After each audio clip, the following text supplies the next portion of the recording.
clerk's adventures in Blackmarsh. On a minor but respectable plaza in the Imperial City sat, or perhaps lounged, Lord Vanek's building commission.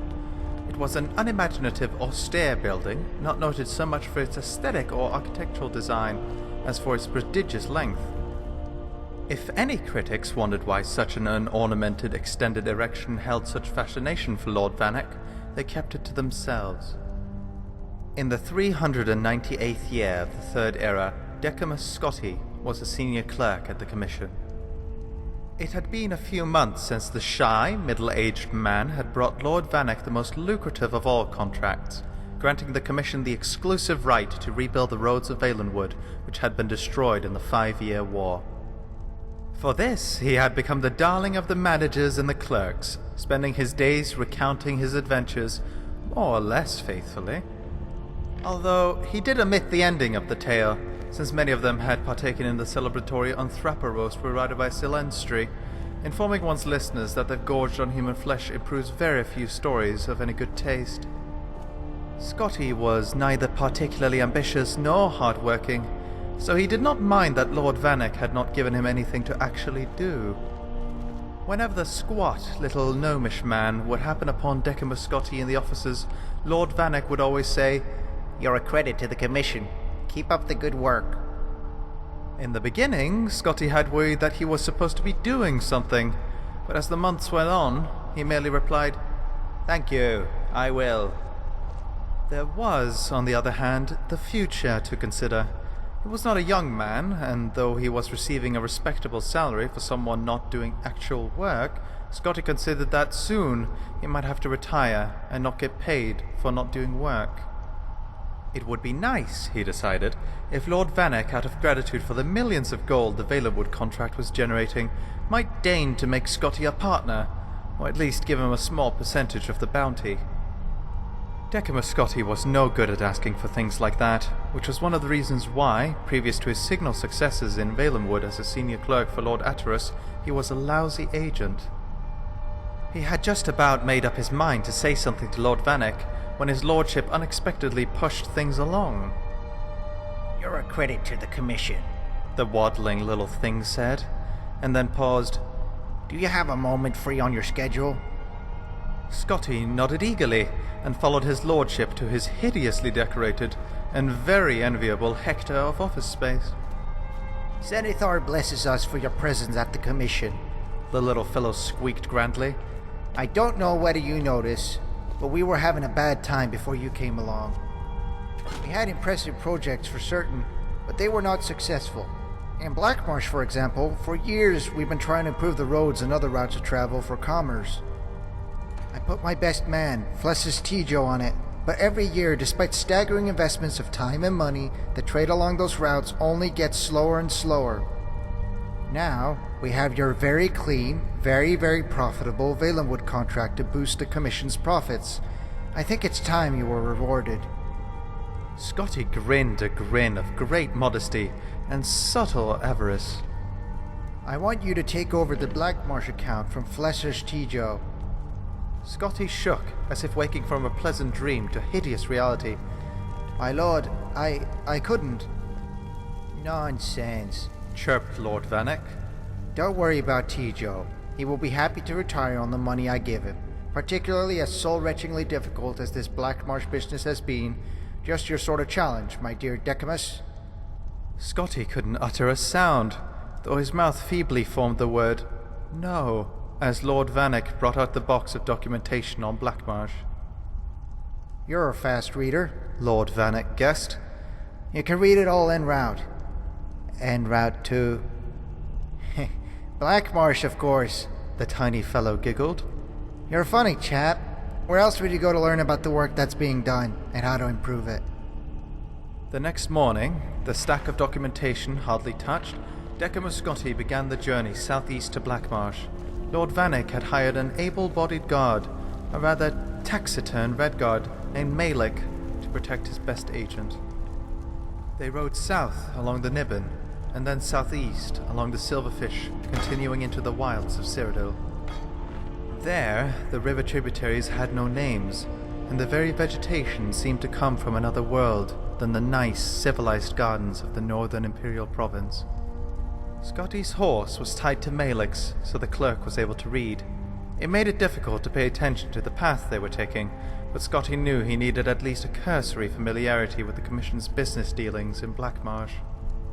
It was a huge box of paperwork going back 40 years, when the Commission had first been given several million in gold by a wealthy trader, Lord Sellicles Pinus Ravina, to improve the condition of the road from Gideon to Cyrodiil.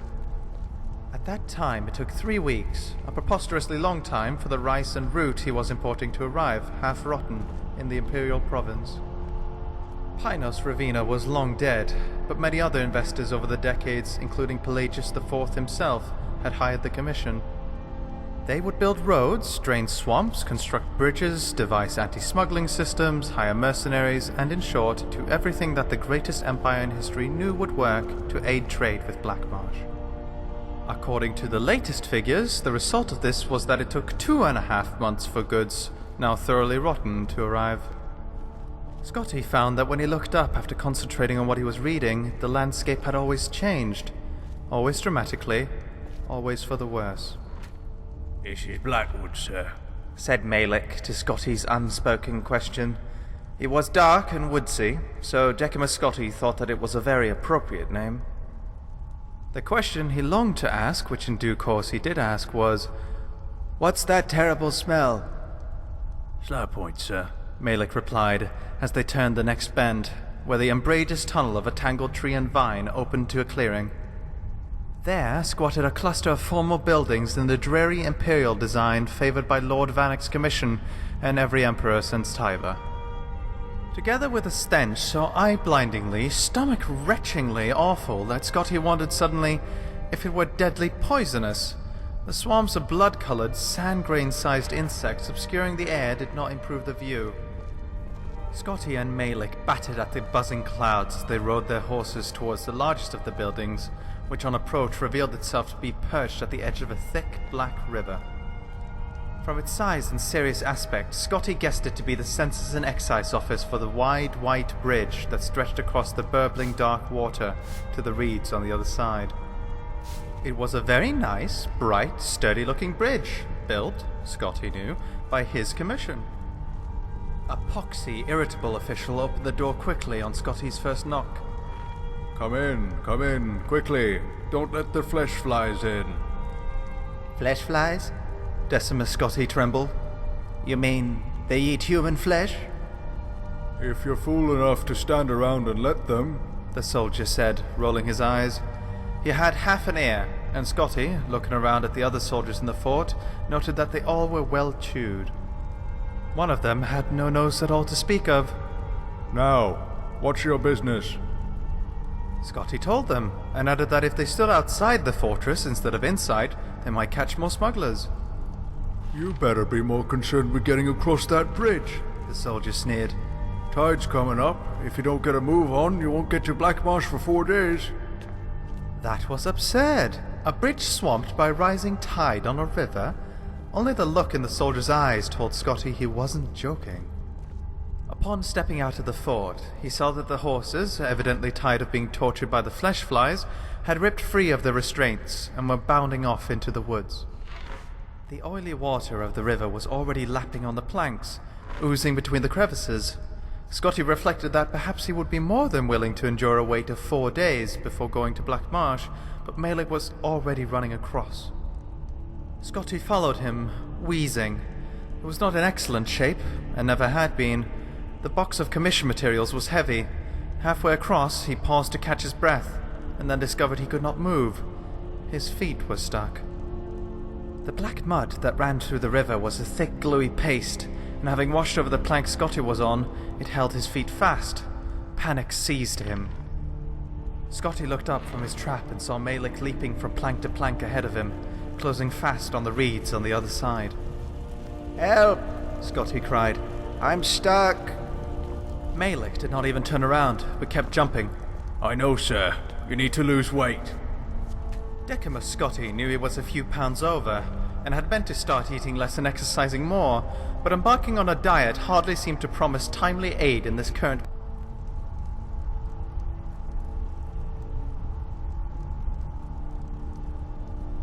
With a sigh, Scotty threw the box of commission notes into the glop and felt the plank under him rise 1/4 of an inch, just enough to free him from the mud's clutches.